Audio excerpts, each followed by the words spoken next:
My name is Wendy Morton, and I'm a poet. And this is how I met Dean. In 2006, I started going to City Hall to the council meetings with poetry because I thought it was important in a city like Victoria, which is very poetic in nature, a very beautiful city, for them to be exposed, for the council and mayor to be exposed to poetry. And I don't remember the first time I went, and I think it might have been Poetry Month in April of 2006.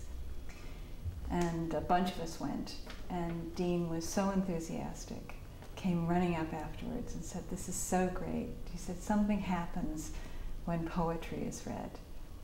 There's a kind of change, a kind of peacefulness that comes over the council."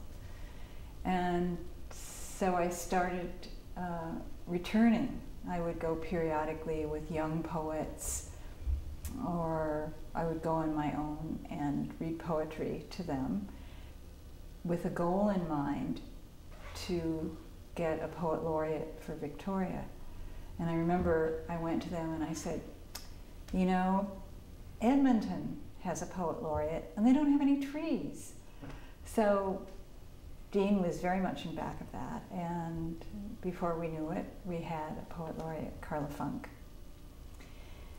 And I like Dean Fortin because he's a decent, unpretentious human being with a big heart.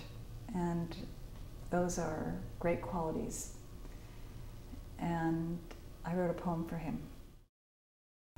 "You'd make a swell mayor, Dean, because you care about street kids, community gardens, basketball, Cecilia Creek, bridge murals, the galloping goose, children, the elderly, women at risk, community schools, rugby, literacy, poetry, your city."